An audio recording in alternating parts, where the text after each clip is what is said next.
আপনারা এখন দেখছেন সনাতন মিডিয়া প্লাস। চ্যানেলটিতে নতুন হলে এখনই সাবস্ক্রাইব করে তারপরে এসেছি, কিন্তু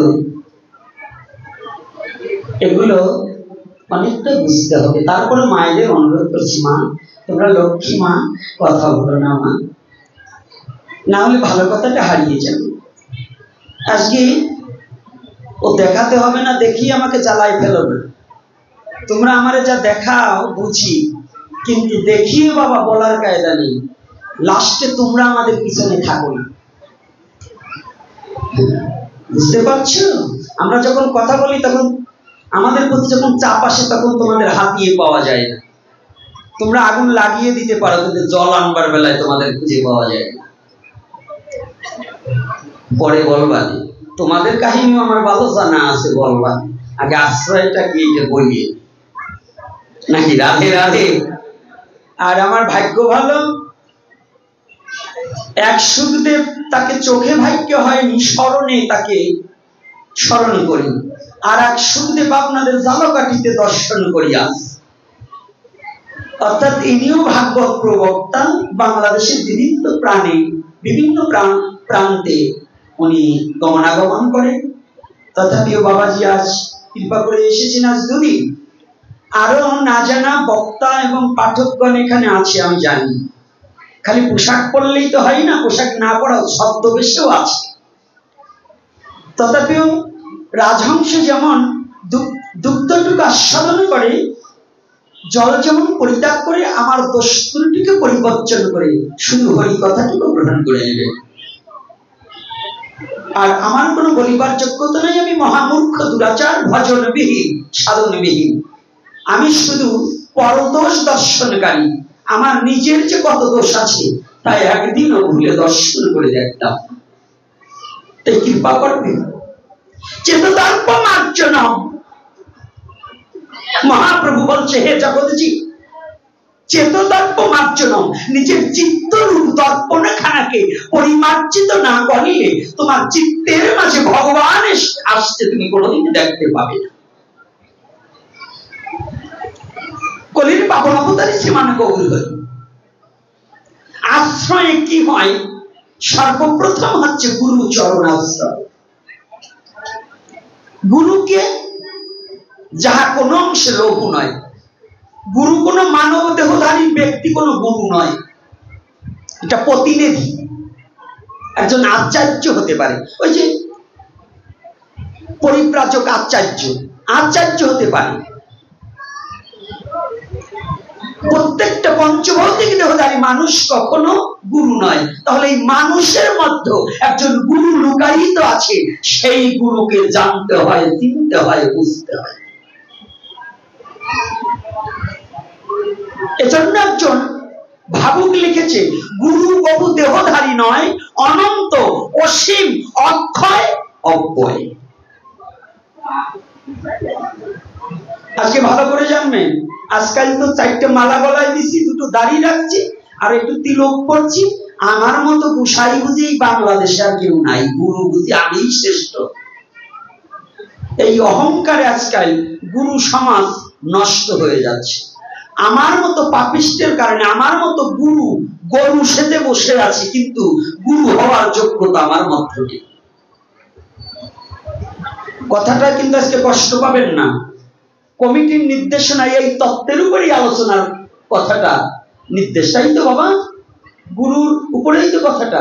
আশ্রয়, আশ্রয়টা কি একটু ভালো করে ফলো করতে হবে। আজকে যেখানে আলোচনাটা বিরল, এইরকম আলোচনা করার ভাগ্য অনেক জায়গায় আমাদের ভাগ্য হয় না। এই কথাটা বলতে গেলে অনেকে লেজে পাড়া পড়ে যায় বিধায় অনেক জায়গা জানা কথাটাকেও প্রকাশ করতে পারি না। কারণ আজকাল আমাদের সমাজ হচ্ছে গুরুর নাম দিয়ে, ব্যবসাবৃত্ত গুরুগিরি দিয়ে জগৎটাকে মায়াচ্ছন্ন করে রাখা হচ্ছে। ব্যবসাটা শুধু গুরু শিষ্যের ব্যবসা চলছে, কিন্তু ভজন খুব কম চলছে। সর্বপ্রথম হচ্ছে গুরুচরণ আশ্রয়। গুরুচরণ আশ্রয় করলে কি হয়?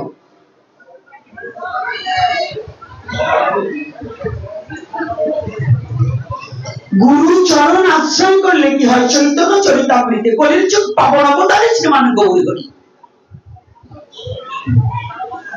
শ্রীগুরু সঙ্গ বলেন, অবধূত সঙ্গ বলেন, সৎ সঙ্গ বলেন, বৈষ্ণব সঙ্গ বলেন, চৈতন্য সঙ্গ বলেন, যত সঙ্গ আছে এই কলির যুগে সমস্ত সঙ্গের পিতা হচ্ছে শ্রীকৃষ্ণ চৈতন্য মহাপ্রভু। সমস্ত সঙ্গের পিতা, যিনি যুগ নায়ক, যুগ নায়ক, কলিযুগ পাবন অবতার, চারি যুগের শ্রেষ্ঠ অবতার। সনাতনের যত অবতার এসেছে তার মধ্যে শ্রেষ্ঠ অবতার হচ্ছে শ্রীমান গৌর। যে না আসলে এই যে হরিনামে গড়াগড়ি দিচ্ছেন, হরিনামে কাঁদছেন, এটা আপনার আমার ভাগ্যে কোনোদিন হতো না যদি গৌর না হতো।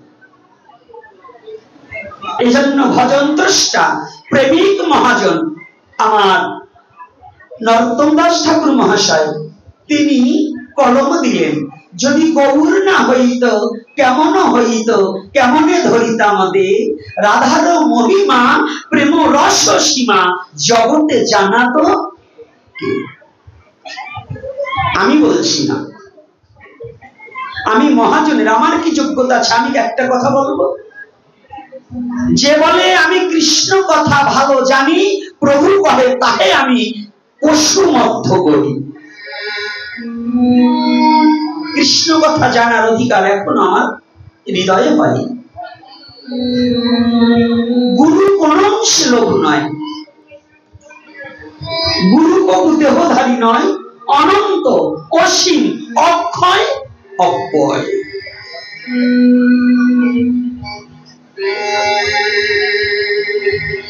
তাহলে মানবরূপী গুরুকে কেন প্রয়োজন? নদী থেকে জল আনতে হলে যেমন একটা পাত্রের প্রয়োজন, নিজের অবয়বটা দর্শন করার জন্য যেমন একটা আরশি, একটা দর্পণের প্রয়োজন, যাকে বাংলায় আয়না বলা হয়। আয়নার সম্মুখে না গেলে যেমন নিজেকে দেখা যায় না, ওই পরম গুরুকে জানতে হলে, চিনতে হলে, ভাবতে হলে, দেখতে হলে, বুঝতে হলে একজন দেহধারী গুরুর মধ্য দিয়ে পরম গুরুকে জানিতে বুঝতে হয়।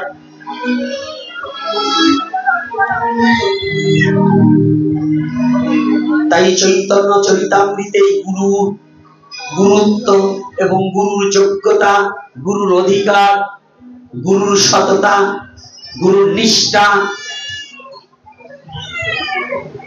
এই সম্বন্ধে স্পষ্টভাবে ধারণা দিয়েছে। চৈতন্য লীলা যার অবগত নাই, কলির যুগে জন্ম গ্রহণ করিয়াও তাহার মতো অধম জগতে আর খুঁজিয়া পাবে না ভাই। চৈতন্য লীলা যে অবগত নেই। চৈতন্যদেব কি, চৈতন্যদেব কেন আসলেন, কি করিতে এসেছেন, এই তত্ত্বগুলোকে আগে হৃদয়ে ধারণ করতে হবে।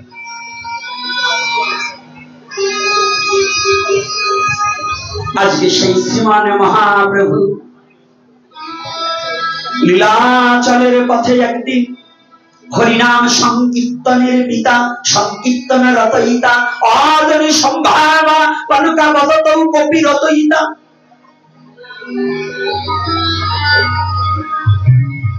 আমার সেই পাবন অবতারী কাঙালের ঠাকুর, দুঃখী জনের বন্ধু,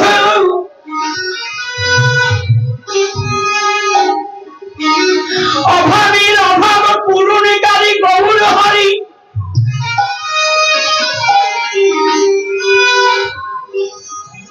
জগৎ জীবের দুঃখ নাশকারী গৌর হরি, প্রতিটা জীবের হৃদয়ের অন্ধকার দূরকারী গৌর হরি,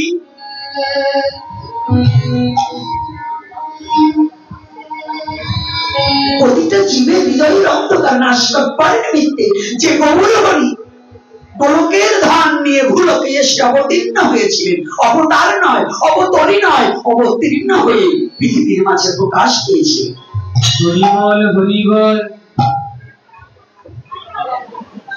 আমার গৌর হরি একদিন হরিনাম সংকীর্তন করিতে করিতে সুরধনীর পার দিয়ে, সুরধনী গঙ্গার পার দিয়ে সঙ্গ পাঙ্গ সঙ্গে করি হরিনাম করিতে করিতে রওনা দিয়েছে।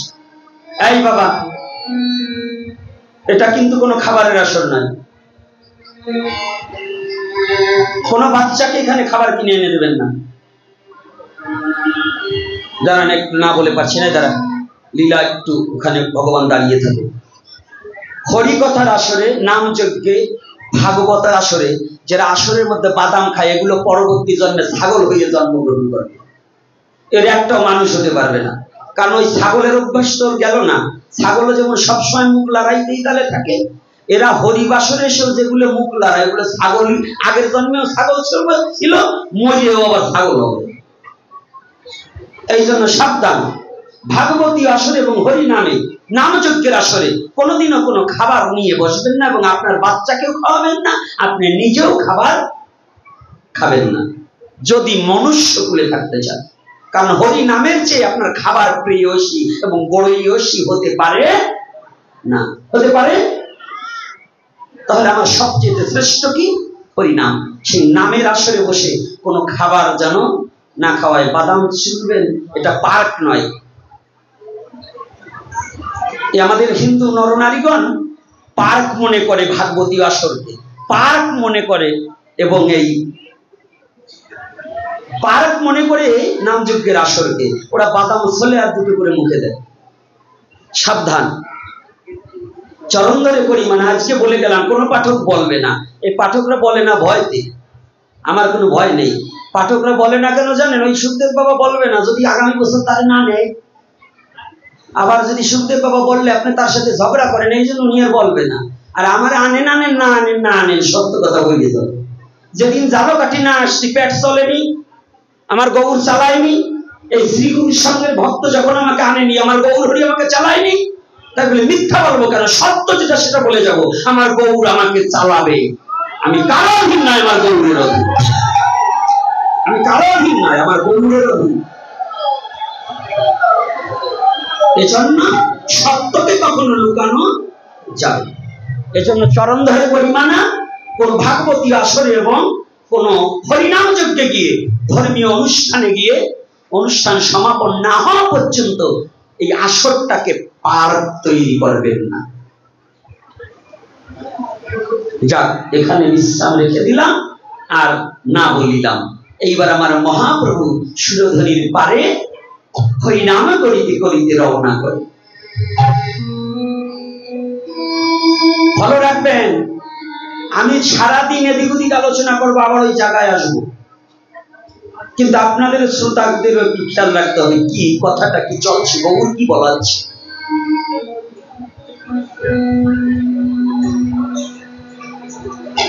যখনই ছুটে যাচ্ছি, হঠাৎ করে সুরধনী গঙ্গার পারে বসে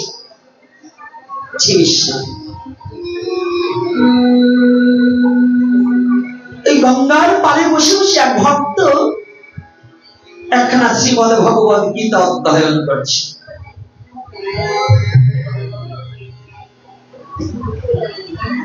আমাদের সমাজে তো একটা কথা আছে, এই গীতা তুই পড়তে জানিস না, যদি ভুল উচ্চারণ করিস তাহলে পাপ হবে, পাপ। এই পাপের নাই কোনো মা, এরকম বলে না? আর আজকে চৈতন্য চরিতামৃতের মীমাংসা শুনে যান, গীতা ভুল আর সঠিক নয়, গীতা পাঠ করতে বসা এটাও ধর্ম, এটাও পূর্ণ। তুমি সংস্কৃত করো না বাংলায় পড়ো, সংস্কৃত দরকার নেই।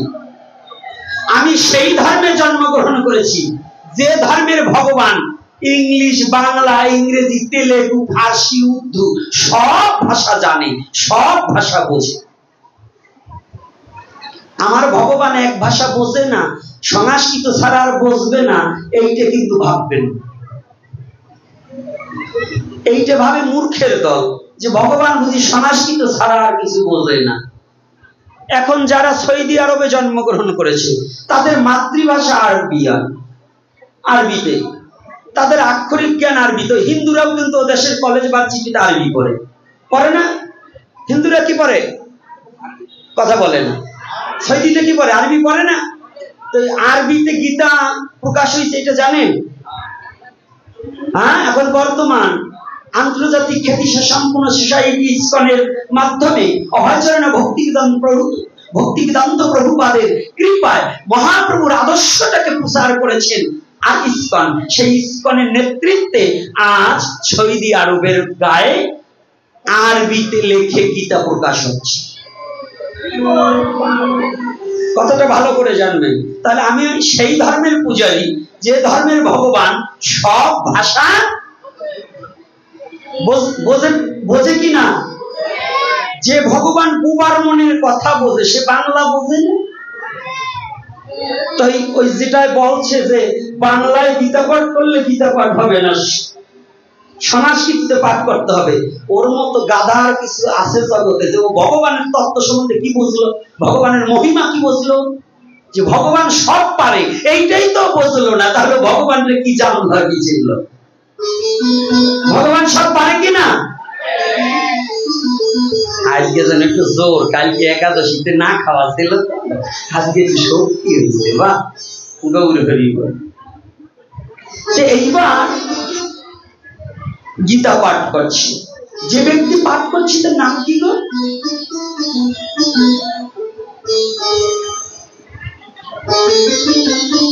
জানা আছে তো? অনেকেরই জানা নাই, কারণ আজকাল নোবেল নাটক পড়তে সময় লাগে না, কিন্তু চৈতন্য চরিতামৃত কেনবে না। আজকাল চৈতন্য চরিতামৃত কেনবে না। চৈতন্য চরিতামৃতে বললে ওই ব্যক্তির নাম ছিল ব্যঙ্ক ভট্ট। সরগোস্বামীর মধ্যে যে গোপাল ভট্ট, তার বাবার নাম হচ্ছে ব্যঙ্ক ভট্ট। এই ব্যঙ্ক ভট্ট বসে বসে, ব্যঙ্ক ভট্ট যদিও ব্রাহ্মণ কুলের সন্তান, তথাপিও অতটা শিক্ষিত ছিল, আক্ষর জ্ঞানহীনা।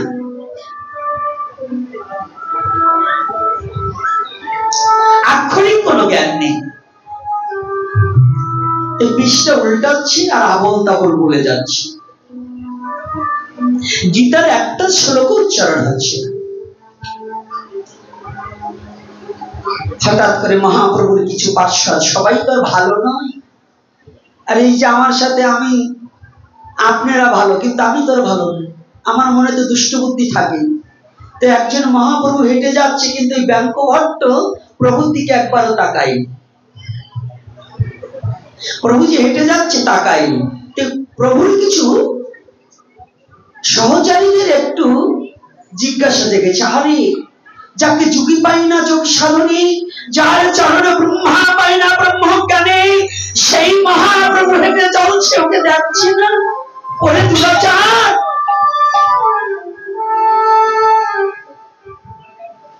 আমার প্রভু চরণে একটিবার শরণাপন্ন হলি না? ও কি এমন গ্রন্থ পাঠ করছে যে সেই গ্রন্থের জন্য আমার প্রভুর চরণ খানে একটু দর্শন করছে না?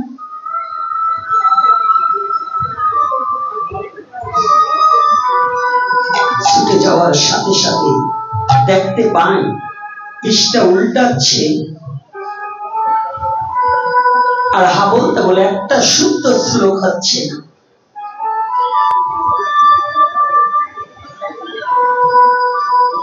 ওই দুজনে এসে বলছে, হায় কি মূর্খ, গীতা পাঠ করছে ভুল, আবার উনি আমার মহাপ্রভু দিকে তাকাচ্ছে না। এর মধ্যে মূর্খ হয়, কোনো লেখাপড়া জানে না, অশিক্ষিত গণ্ডমূর্খ। কিন্তু ভগবান সব সইতে পারে। ভগবান বললেন, আমার বক্ষে পদাঘাত করলে তা আমি সইতে পারি, কিন্তু আমার ভক্তকে নিন্দা করলে তা আমি কোনোদিন সইতে পারি না।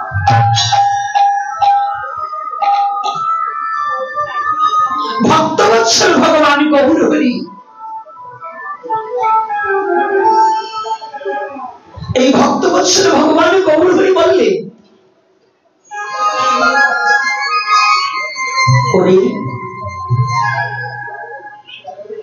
এ বিশ্ব জগতে আমার ভক্ত যেজন, সে কোনদিন মূর্খ থাকে না।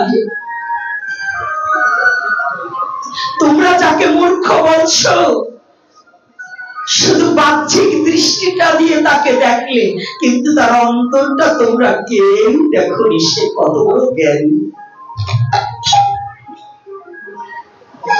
কৃষ্ণ ভক্ত বিশ্ব জগতে মূর্খ হতে পারে। রায় রামানন্দের সাথে কথোপকথনে মহাপ্রভু রায়কে জিজ্ঞাসা করেছিল, বলো রায়, কহ এ জগতে মূর্খ বলি কারে? রায় কহে, হিতাহিত জ্ঞান নাই, মূর্খ বলি তাই। কোনটা হিত, কোনটা অহিত, এই বোধগম্য যে জীবের না আছে, তাহলে বিশ্ব জগতে মূর্খ কারা জানো? মূর্খ তারা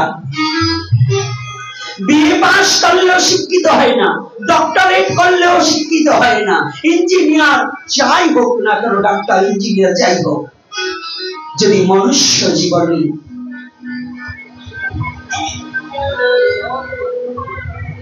ওই মানুষ যদি মনুষ্য দেহ পেয়ে, এই ভজন যোগ্য দেহটা পেয়ে যদি দেহটা গুরু গোবিন্দের চরণে আত্মসমর্পিত চিত্ত না করতে পারে, যদি ওই দেহখানা শিক্ষার অহংকারের ভারে যদি গোবিন্দের চরণে সমর্পিত না করে, গুরুদেবের চরণে সমর্পিত না করে, তাহার মতো মূর্খ এই বিশ্ব জগতে আর হবে না।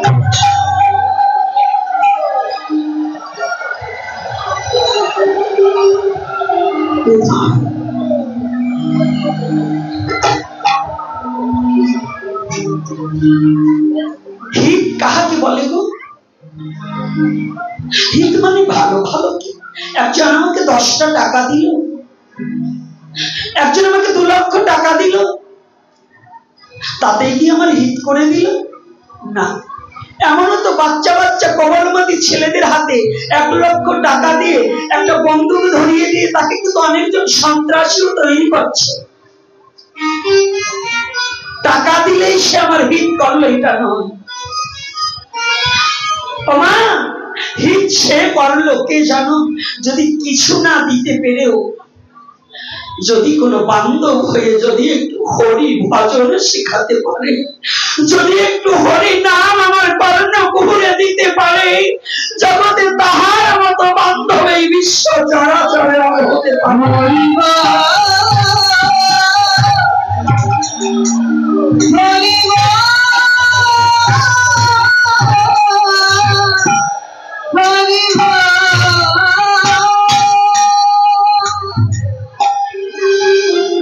পুত্র হলে দুঃখ যায়, শাস্ত্রের লিখন। কোন পুত্র?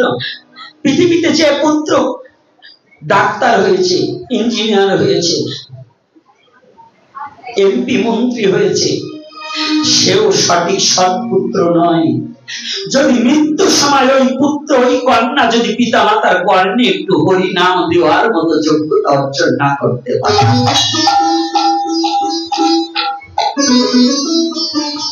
সেই পুত্র হতে পারে বিশ্ব জগতে। পুত্র হলে দুঃখ যায়, শাস্ত্রের লিখন। কোন পুত্র হলে দুঃখ যায়?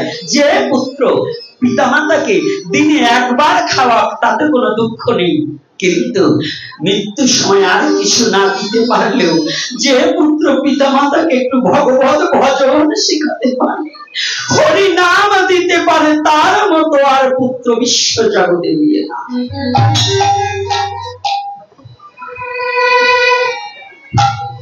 দুদিনের পাঠে আমার পোষায় না, দুদিনের আলোচনায় কিচ্ছু বলা যায় না। আর আপনারা 2 দিন আলোচনা দেবেন, আলোচনার সংখ্যা বাড়াতে হবে। শুধু হরে কৃষ্ণ কীর্তন করে যতটুকু সময় বই দেয়, বাড়ি কিছু নেয় না। কিন্তু এই আলোচনা শুনতে শুনতে ধিক্কার যদি একবার মনের মধ্যে প্রবেশ করে, একবার যদি আত্মচৈতন্য জ্ঞান উদয় হয়, তাহলে সে ভগবত ভজন করবে ইচ্ছা।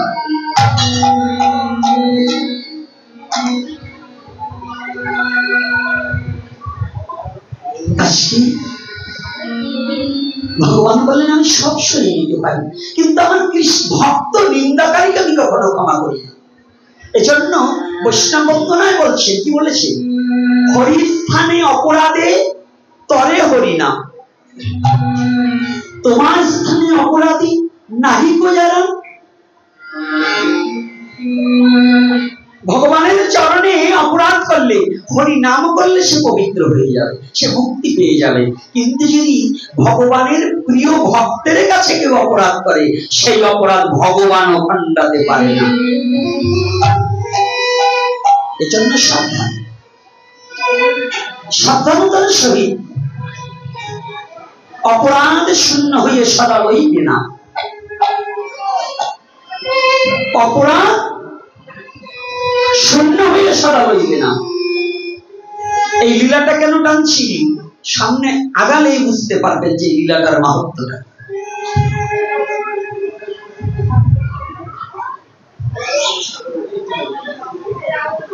হঠাৎ করি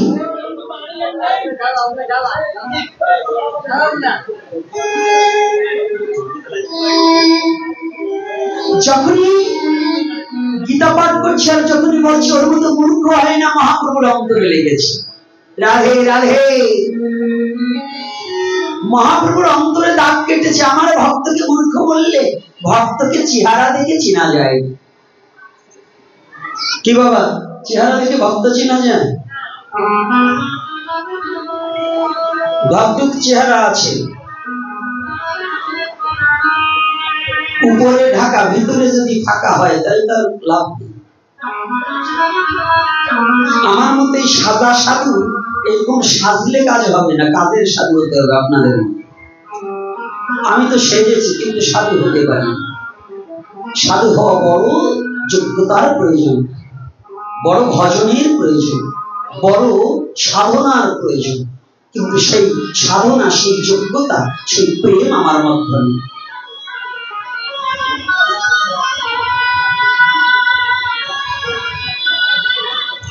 মহাপ্রভু বলছে দাঁড়াও, সবাই বলছেন চুপ, কোনো কথা হবে না, দাঁড়াও।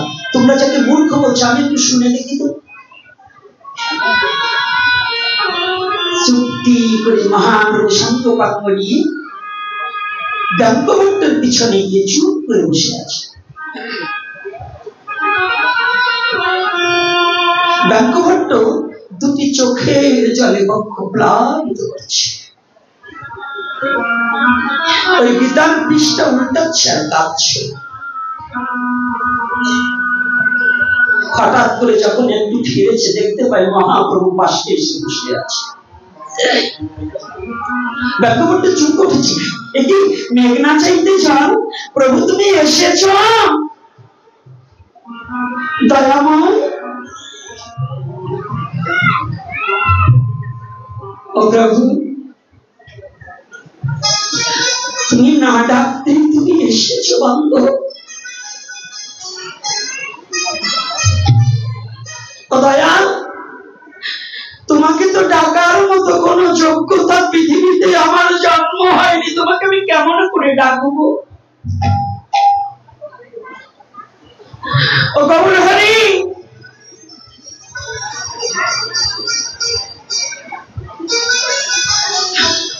তুমি এসেছো, আমি তোমাকে কোথায় বসতে দেবো? এই দিনহীন কাঙাল ব্রাহ্মণের তো এমন কোন তোমাকে বসবার দেওয়ার মতো কোন জায়গা নেই।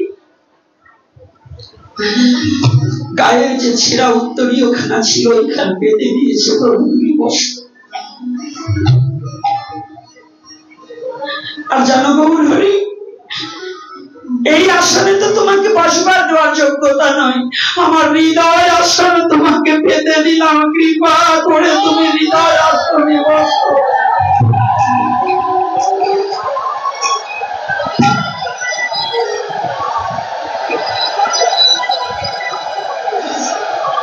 যদি তোমার কি আছে আর আমি তোমাকে কিসে বসতে দিব?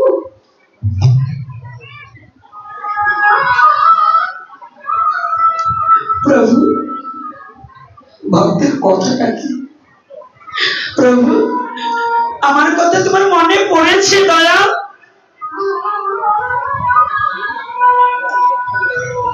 বান্ধব, সারা জীবনে কোনদিন আমি তোমাকে স্মরণ করতে পারিনি, কিন্তু তুমি আমাকে তো ভুলে যাওনি। এ জগতে আমি তোমাকে ডাকতে না পারলেও তুমি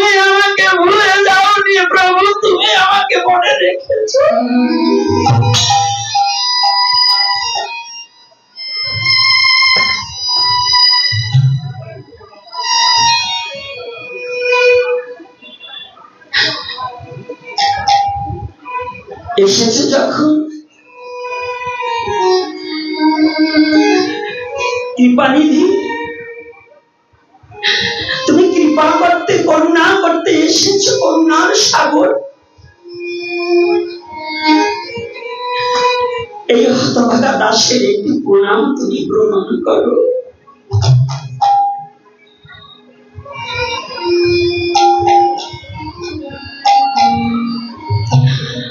তুমি আমাকে কথা দাও, জীবনের শেষ মুহূর্তটায়, যেদিন আমার জীবনের ভবন লীলা সাঙ্গ হয়ে যাবে,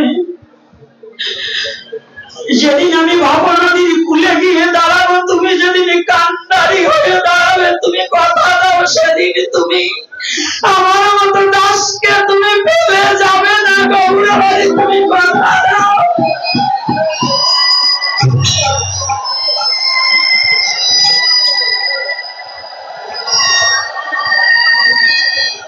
বলে দাও।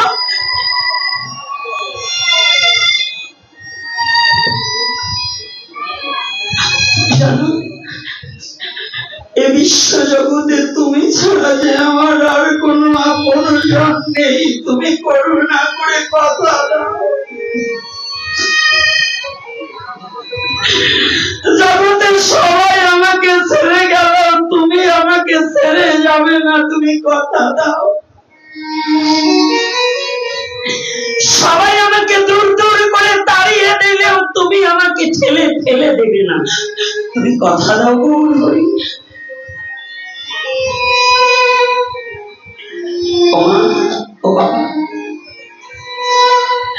এই বিশ্ব জগতের সবাই স্বার্থান্বেষী, স্বার্থের জন্য আমাকে ভালোবাসে।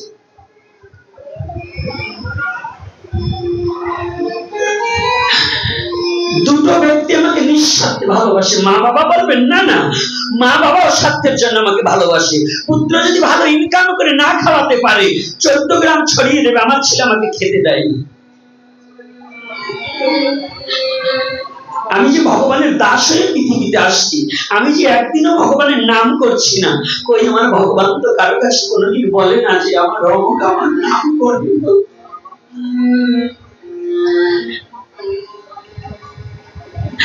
দুজন ব্যক্তি জগতে নিঃস্বার্থে ভালোবাসা দিতে পারেন যদি কোনো সৎ গুরু হয়। এই দেহধারী যদি কোনো সৎ গুরু হয় আর অপ্রাকৃত জগতের জগৎ গুরু, এই দুইজন গুরু ভিন্ন জগতে ভালো নিঃস্বার্থ ভাবে ভালোবাসার মতো আর কোনো আপনজন নেই।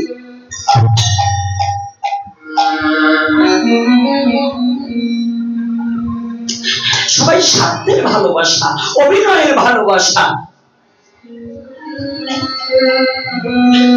কিন্তু যে আমাদেরকে ভালোবাসে তাকে ভুলে বসে থাকি, তার কথা আমাদের মনে থাকে না। কিন্তু মাইক জগতে যারা আমাকে আঘাত দিচ্ছে তাকে ভুলতে পারছি না। এটাই জীবের এখন ধর্ম হয়ে দাঁড়িয়েছে। শত আঘাত পাওয়ার পরেও তাকে কখনো ভুলতে পারি না। আর যাই আমাকে সারা জীবন নিঃস্বার্থভাবে ভালোবাসতে, তাকে একটিবার মনে করতে পারছি না, তাকে আমি ভালোবাসতে পারছি।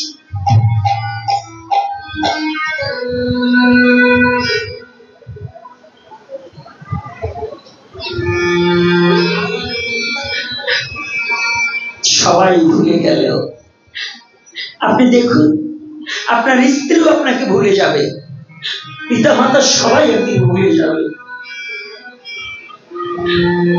এই মায়ার জগতে, শুধু মায়ার জগতে অন্য বন্ধু বান্ধবের চেয়ে শুধু মা বাবা এই দুজন ব্যক্তি সন্তানকে মনে রাখে। আর ভজনের জগতে আমার অনাদিরাদ গোবিন্দ শুধু মনে রাখে। মায়ার জগতে মা বাবা, স্থূলের গুরু হচ্ছে পিতা মাতা। আর অপ্রাকৃত জগতে গুরু আর পরম গুরু, এই দুজন ব্যক্তি হচ্ছে আমাদের ভালোবাসার প্রকৃত মূরতি। যে মূরতি দর্শনে করিলে জীবের কুরতি নাশ হয়ে যায়, যে মূরতি দর্শনে করিলে জীবের কুরতি নাশ হয়ে হয়ে যায়, সেই মূল দিক দুটোই হচ্ছে গুরু আর গোবিন্দ। রাধে হরি বল হরি বল। এই দুখানা গৌরী কথা দেয়, মহাপ্রভু নির্বাক হয়ে বসে আছে, কোনো কথা বলছে। মহাপ্রভু নির্বাক হয়ে বসে আছে, কোনো কথা বলছে।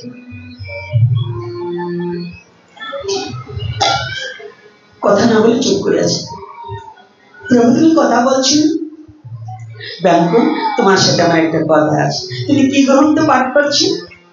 প্রভু আমি তো লেখাপড়ে জানি না। গীতা, শ্রীমদ ভগবত গীতা। শ্রীমদ ভগবত গীতা তুমি যা পড়ছো একটাও তো শ্লোক উচ্চারণ হচ্ছে না। প্রভু শ্লোক উচ্চারণ হয় কি না হয় তা তো আমি জানি না। বলছি তাহলে পাঠ করছো কেন? বলছে পাঠ করছি কেন জানুন প্রভু, আমার পরম দয়াল গুরুদেব যখন আমাকে দীক্ষা দিতে এসেছিল, গুরুদেব জানে না যে আমি অক্ষরহীন, আমি লেখাপড়া জানি না। গুরুদেব আমাকে নির্দেশ দিলেন, ব্যায়াম করে দীক্ষা দেওয়ার পরে নির্দেশ দিলেন, তুই আজ হতে প্রতিদিন একটু গীতা পাঠ করবি স্নান করে। ভালো করে জেনে নিন কথাটা কি, ভালো করে আজকে বুঝে নিন। তাই বলছে সেই হতে গুরুদেব যেদিন থেকে আমাকে নির্দেশ দিয়েছে সেদিন হতে গীতা পাঠ আর আমি ছাড়িনি, আমি প্রতিদিন গীতা পাঠ করি। আচ্ছা বেশ ভালো কথা, তোমার গুরু বাক্য রক্ষা করছো, গীতা পাঠ করো, তাহলে তুমি কাঁদছো কেন? গীতা পাঠ করছো তুমি কাঁদছো কেন? প্রভু তুমি তো সবই জানো, যে অনন্ত কোটি ব্রহ্মাণ্ডের সব জানে, তুমি কি আমার মনের কথা জানো না? তুমি কি আমার হৃদয়ের কথা বোঝো না?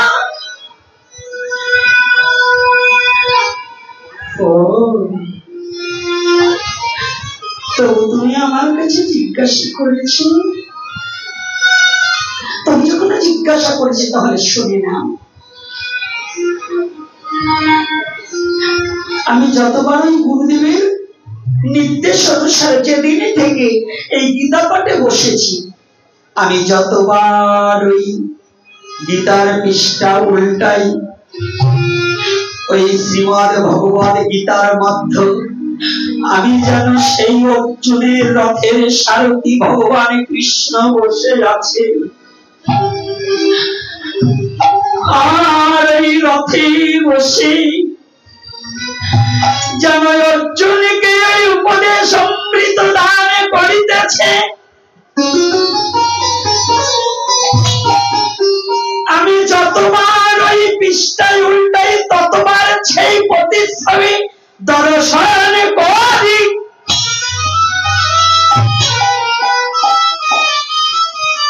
আর কি জানো,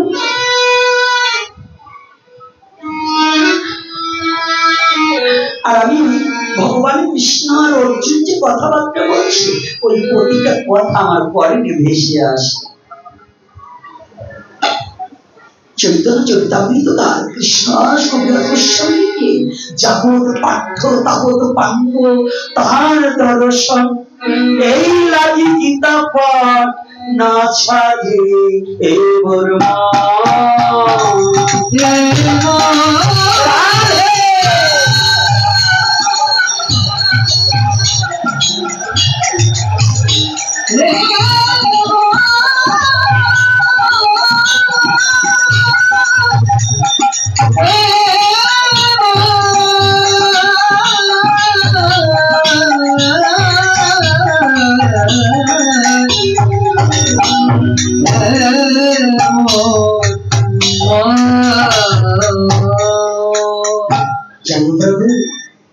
আমি যত সময় গীতা পাঠ করি তত সময় আমার ভগবান কৃষ্ণের বদন দর্শন করি, অর্জুনের বদন দর্শন করি, ওই শব্দগুলো শ্রবণ করি। তাহলে তুমি কাঁদছো কেন? তত আনন্দ হওয়ার কথা। আমি কাঁদছি কেন? আমি কাঁদছি এ কারণে, আমার দয়াল গুরুদেব যদি আরো কিছুদিন আগে আমাকে কৃপা করত,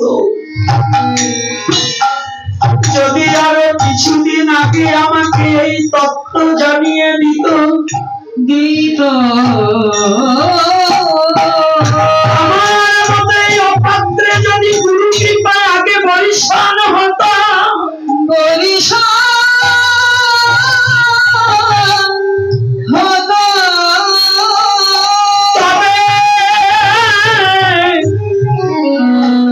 আমি কেন গুরুদেব আমাকে আরো আগে করুণা করলো না?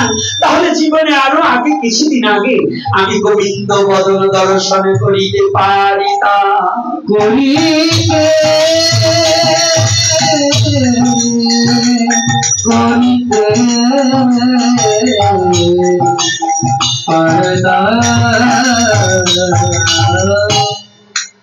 আশ্রয়ে কি হয়? গুরুচরণ আশ্রয়ে কি হয়? গুরু বাক্য প্রতিপালনে কি হয়? দীক্ষা নিলেই হবে না, দীক্ষা নিলেই হবে না, প্রতিপালন করা চাই। গুরু বাক্য প্রতিটা পদে পদে প্রতিপালন করা, এটাই ধর্ম। চৈতন্য চরিতামৃতকে আমাদের শিক্ষণীয় গুরুদেবের বাক্য পাওয়ায় আজকে গ্রহণের মধ্যে কৃষ্ণ রূপ দর্শন হয়। তাহলে আগে প্রথম কি আশ্রয়? গুরুচরণ আশ্রয়, তারপরে ভাবাশ্রয়, তারপরে নামাশ্রয়। রাধে, তারপরে প্রেম আশ্রয়, তারপরে রসাশ্রয়। এই জন্য বলছি প্রেমিক কবি অশ্বিনী, উড়াকান্দির একজন মথুরাচার্য, প্রেমিক কবি অশ্বিনী, তিনি বললেন হরিধনের উপরে পিতৃধন বিরাজ করে, সীতায় রাসেশ্বরী রাজবিহারী মহারাজ করে।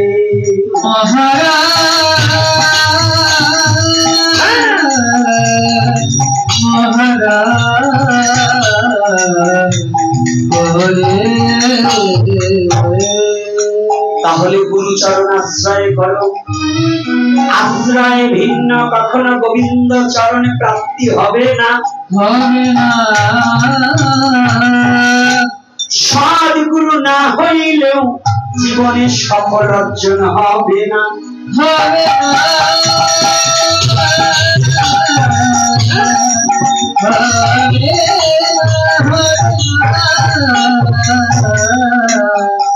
হবে না। কথা কষ্ট হচ্ছে না তো? হ্যাঁ, কষ্ট হচ্ছে নাকি? তাহলে এখানে কি বুঝলাম?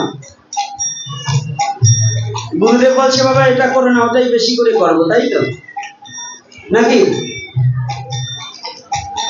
গুরু আর ভগবানের একটু পার্থক্য কতটুকু একটু শুনুন। আজকাল আমাদের অনেক জায়গায় আছে গুরুদেবকে ভগবান, হ্যাঁ সদ্গুরু ঈশ্বর প্রাপক করে, প্রাপক কিন্তু ঈশ্বর নয়।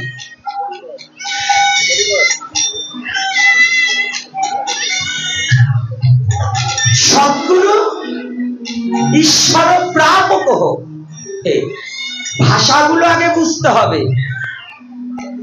তত্ত্ব না জেনে মত্ত হলে কাজ হবে। আস্তে আপনি বসুন, আগে তত্ত্বটা বুঝতে হবে। এই কথাটা মায়েরা ভালো করে শুনবেন। আমাদের মায়েদের বিষয়ে অনেক জায়গায় ভুল আছে, একটু ভালো করে শুনুন।